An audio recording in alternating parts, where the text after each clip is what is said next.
Bismillahirrahmanirrahim. Assalamualaikum warahmatullahi taala wabarakatuh. Oke. Aduh guys, lama saya nggak turun gunung untuk konten, mungkin hampir berapa minggu ya. Uh, Pada video kali ini kita akan bahas untuk pembahasan soal yang free tryout yang D3 keperawatan yang kita laksanakan kemarin. Jadi untuk adik-adik, ada gaya adik-adik D3 keperawatan yang mengikuti free tryout kemarin. Nah, saksikan berikut ini pembahasan soalnya. Tapi saya cicil ya pembahasan soalnya 1 sampai 20 karena maksimum orang untuk menyimak itu 15 menitan, 20 menitan, kesananya mengantuk, guys, ya.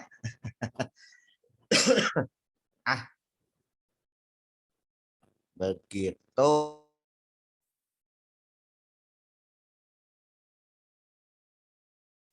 Ya. Oke. Untuk D3 keperawatan. Jadi check this out untuk pembahasan soalnya ya. Oke, wait, kita tunggu sebentar. Oke. Ini dia soalnya. Mari kita lihat. Lead-in-nya, apakah prioritas tindakan keperawatan yang harus dilakukan pada kasus di atas? Ya, lihat datanya di vignette. Seorang laki-laki 40 tahun dirawat di rumah sakit, keluhan sesak napas serta batuk produktif. Oke, masalahnya bersihan jalan napas, nantinya ngarah-ngarahnya, nggak nafsu makan, pemeriksaan fisik, tampak lemas, badan kurus, banyak berkeringat di malam hari, dahak kental berwarna kehijauan, frekuensi pernapasan 28 kali. Tindakan prioritasnya apa? Di sini nggak bilang ada bersihan jalan napas ya, batuk produktif aja, kemampuan mengeluarkan dahaknya juga tidak ada. Jadi yang paling ini adalah terkait oksigenasi. Jadi jawabannya apa? Kasih oksigen melalui nasal kanul. Oke. Pak, kenapa tidak batuk efektif? Nah, untuk bersihan jalan napas di sini nggak ada ya. Hanya batuk berdahak berwarna kehijauan aja. Nggak ada, berarti kemampuan batuknya masih oke.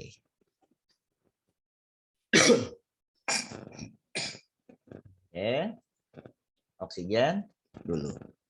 Yang kedua,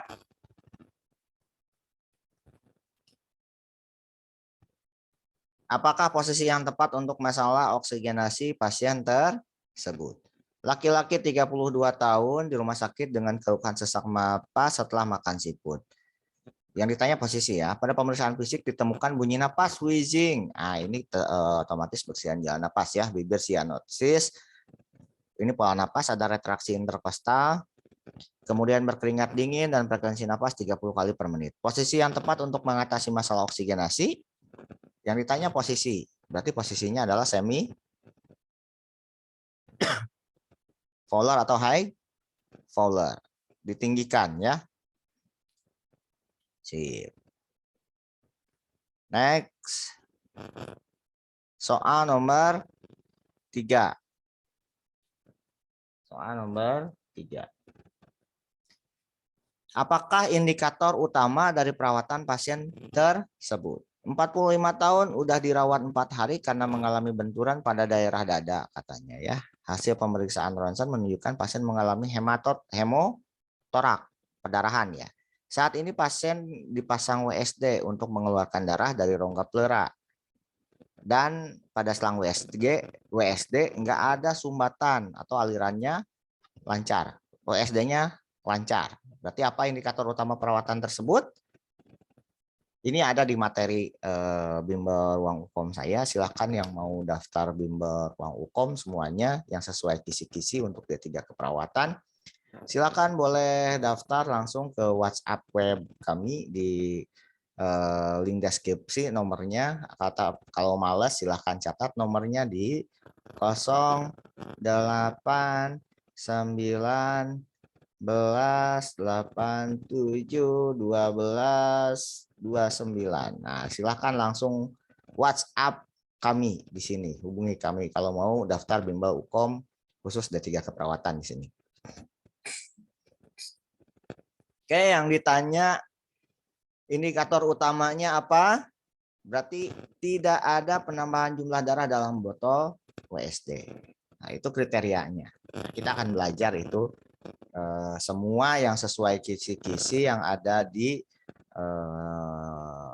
blueprint uji kompetensi. Bukan hanya soal aja, tapi materi-materi yang penting. Ya, intinya kalau materinya sudah paham, mau soalnya dibolak-balik seperti apapun, pasti bisa mengerjakan. Tapi kalau hafal soal belum tentu diberikan disajikan soal yang lain kalian bisa. Oke, jadi kita mah kombinasi antara materi dan soal. Namanya juga uji kompetensi. Jadi harus kompeten tuh ya berarti harus paham, guys, bukan uji soal ya. Oke. Next. Manakah dari riwayat atau kebiasaan pasien tersebut yang merupakan faktor risiko hipertensi yang nggak bisa dirubah? Intinya hipertensi yang nggak bisa dirubah. Langsung aja cari ya gitu ya. Di sini makan berlemak bisa dirubah, minum kopi bisa dirubah, merokok bisa dirubah, kurang berolahraga bisa dirubah. Nah, tinggal ini mah selesai. Riwayat herediter ya. Semudah itu. Di kita mah pokoknya mah trik-triknya tuh lengkap, sok lah bisa secepat kilat lah mengerjakan teh. Alah gaya si Bapak lebay hiperbola cepat kilat.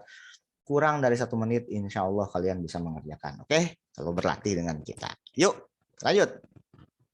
Jenis pemeriksaan diagnostik yang diperlukan untuk memastikan penyebab keluhan pada pasien tersebut. 62 tahun di ruang penyakit dalam karena mengalami nyeri dada. SKA ya.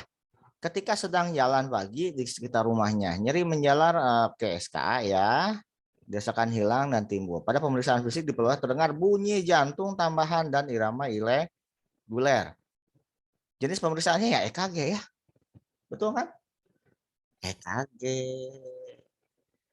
Oke. Untuk memastikan dia iskemik atau tidak, STEMI atau non STEMI, iskemik atau tidak. Lokasi infaknya di mana kita lihat nanti ya.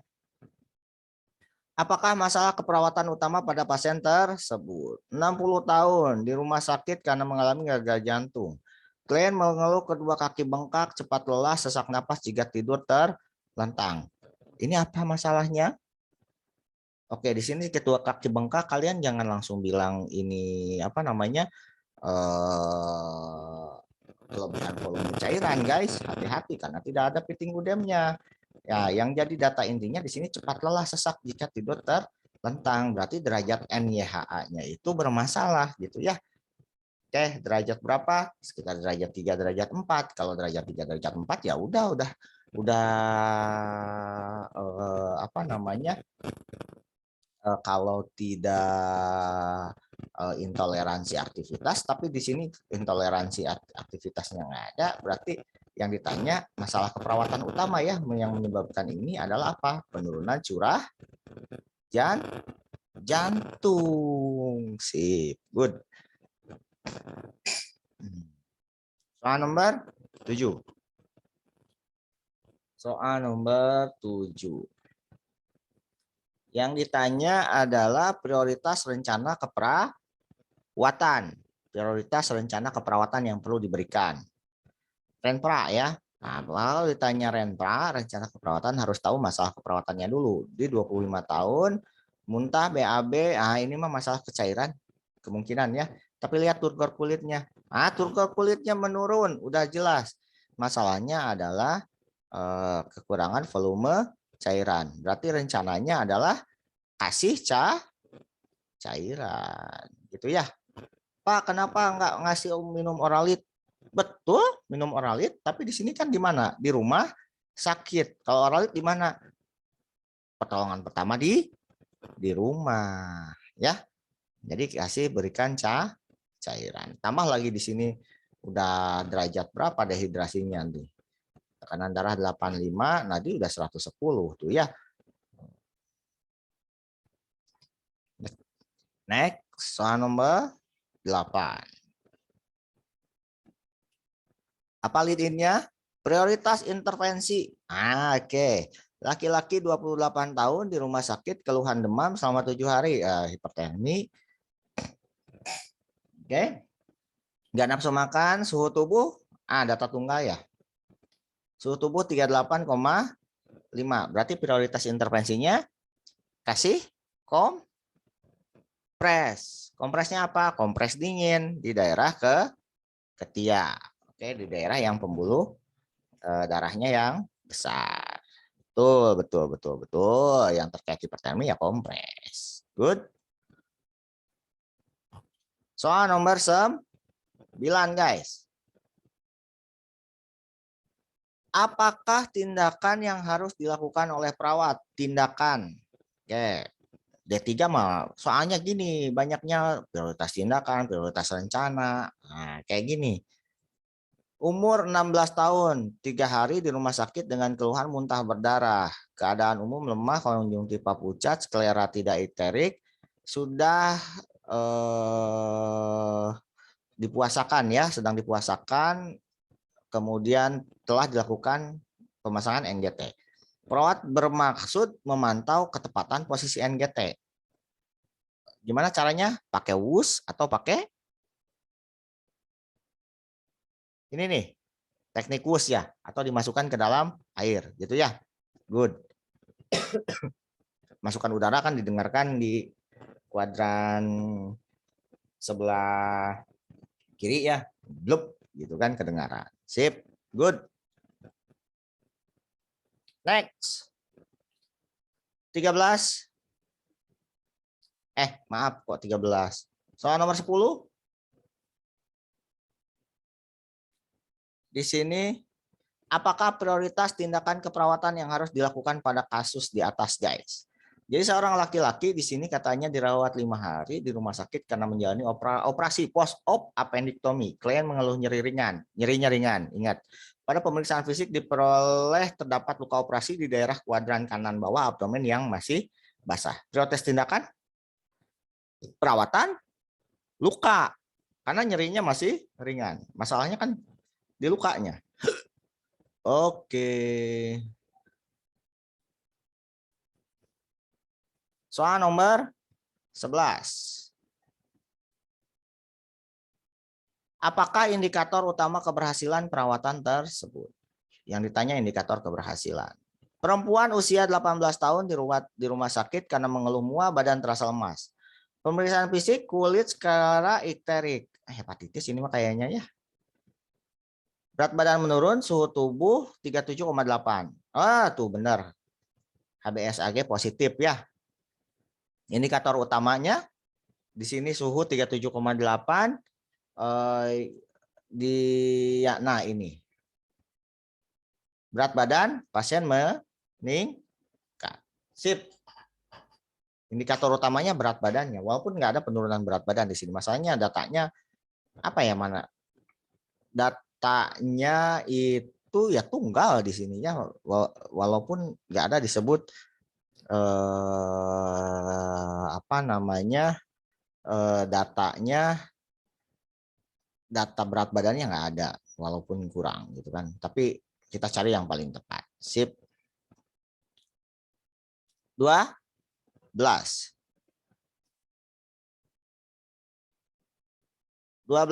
Apakah prioritas tindakan keperawatan pada kasus tersebut? Perempuan 45 tahun di rumah sakit karena mengeluh nyeri setelah BAK, ada darah, butiran batu dalam urinnya. Oke, ini di perkemihan ya. Hasil pemeriksaan tampak kandung kemih bengkak, warna urin kemerahan, jumlah urin output 400 cc per 24 jam. Kurang berarti ya. Tampak gelisah berkeringat dingin. Oke, karena nyerinya, tapi nggak ada skala nyerinya. Prioritas tindakannya apa? Ini kata kuncinya, kandung kemihnya penuh. Apa? Pasang kateter. Good. Soal nomor 13. 13, guys.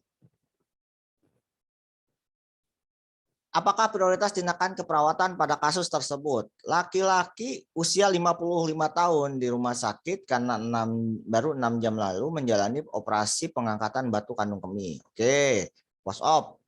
Saat dikaji klien mengeluh nyeri dan saat ini sedang menjalani pembersihan kandung kemih, irigasi kateter. Irigasi kateter, urin tampak berwarna merah dan bercampur dengan bekuan darah. Tindakannya apa? Apa? Pertahankan kelancaran irigasi kateter. Kenapa? Kan ini nih, urin tampak berwarna merah bercampur dengan bekuan darah. Jadi supaya tidak ada bendungan di aliran tadi, itu pasti nyeri banget.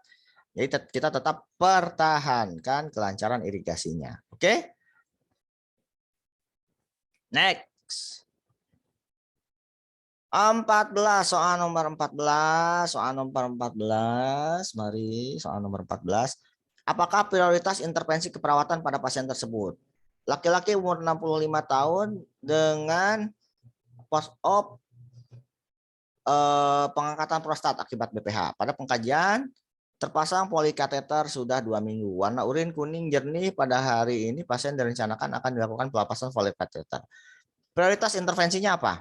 Persiapkan di sini kan untuk pelepasan polikateter ya. Prioritas intervensinya apa? Setelah pelepasan polikateter, bladder, training, ya, bladder, training. Good. Bladder training. 15.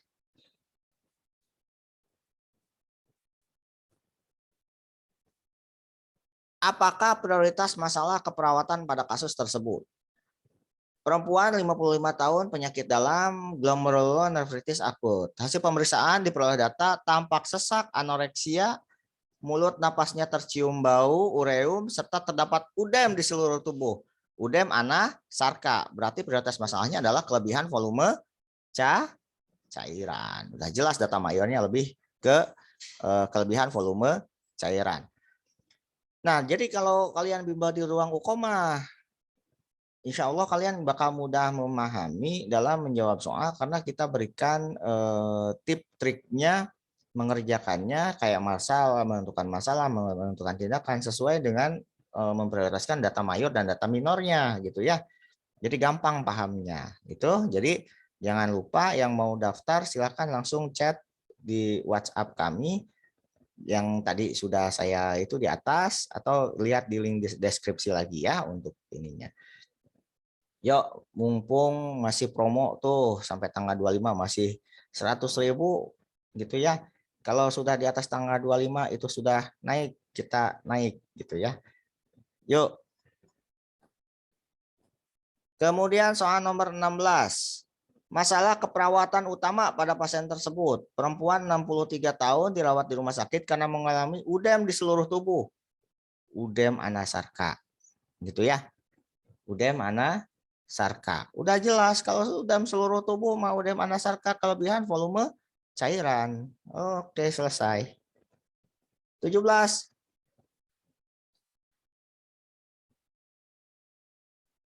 Berapakah jumlah maksimal cairan yang diberikan pada pasien tersebut selama 24 jam?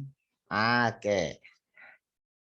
Hasil pemeriksaan dari data pasien tampak sesak, bunyi napas, ronki, udem, anasarka, gitu kan? Urin output 24 jam adalah 30 cc, berat badan klien 50 kg.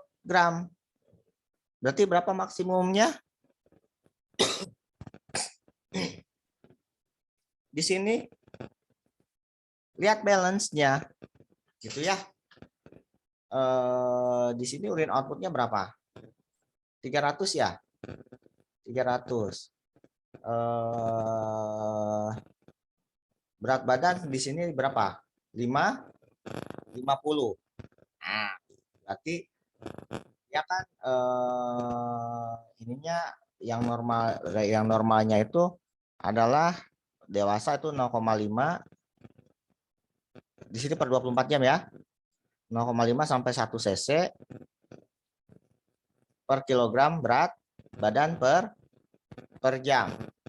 50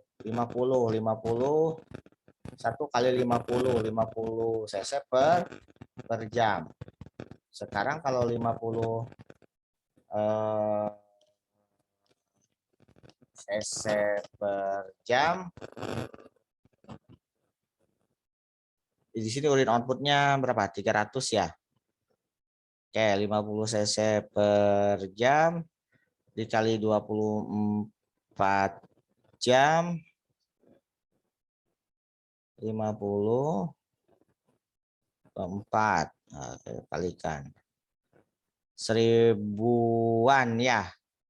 1000 ya. 300 700 sekian ya. Ya sekitar 800 cc berarti. Good. Nah, ini rumusnya dapat di mana? Nah, nanti kita dapat di ruang UKOM kalian dapat. Jangan di spill sekarang tuh ya.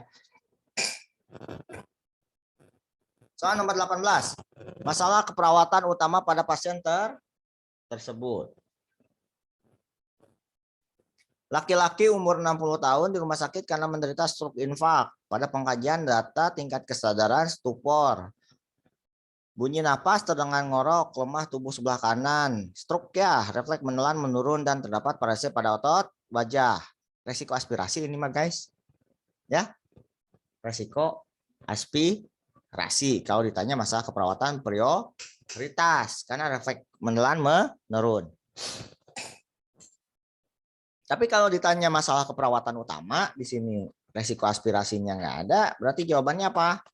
Yang ditanya utama kan, gangguan perfusi jaringan cerebral. Tapi kalau ada resiko aspirasi, yang ditanya masalah keperawatan prioritas, resiko aspirasi di sini guys. Oke?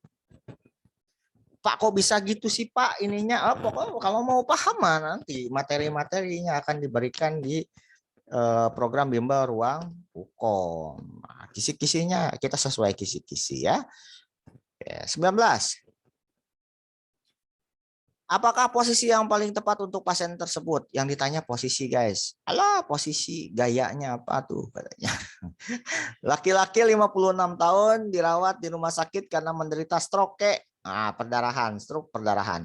Pengkajian diperoleh data tingkat kesadaran koma, pupil mata anisokor, bunyi napas terdekat ngorok, tekanan darah tinggi, nadi 112 ya. Napas 35 juga meningkat, 38,3 juga meningkat. Sekarang sedang memperbaiki posisinya apa gitu ya, untuk mengurangi TIK. Nah, kalau meningkat TIK berarti apa posisinya kalau mengurangi TIK? Head up. Head up ya. Kepala ditinggikan 15-30 derajat. Yes, soal 20 sekarang. Oke, saya bilang tadi 20 soal dulu ya. Karena kalau kelamaan kalian ngantuk nanti atau tersepona. Terpesona. Oke, yuk. Apakah tindakan pertama yang harus perawat lakukan untuk menghadapi klien tersebut? Seorang wanita umur 35 tahun, 3 hari dirawat di rumah sakit karena menderita meningitis serosa. Untuk memastikan penyakit tersebut, dokter melakukan pemeriksaan lumba fungsi, tapi kliennya gelisah, geli-geli basah, guys, menangis dan menolak tindakan. Tindakan pertama yang harus dilakukan kalau pasiennya gelisah dan menolak tindakan apa? Inform consent atuh, guys, ya. Inform consent.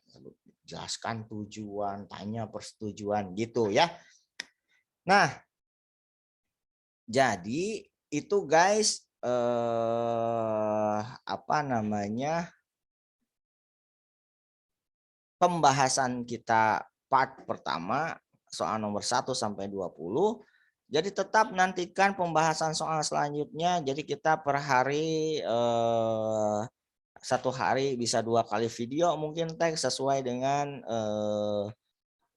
waktu senggang saya gitu ya. Saya juga masih ada kegiatan gitu ya, tapi saya usahakan tiap hari ada update selalu per 20 soal untuk pembahasannya. Gitu guys.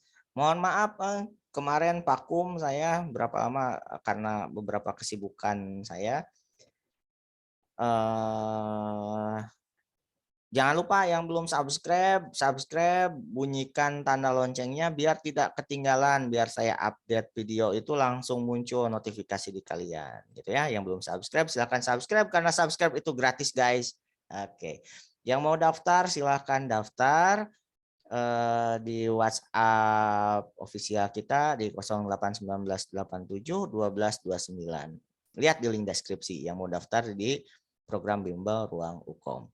Jangan lupa juga di like ya video ini, komen juga kalau ada ya pertanyaan-pertanyaan yang kurang dipahami dari pembahasan video ini, komen-komen cantik gitu ya.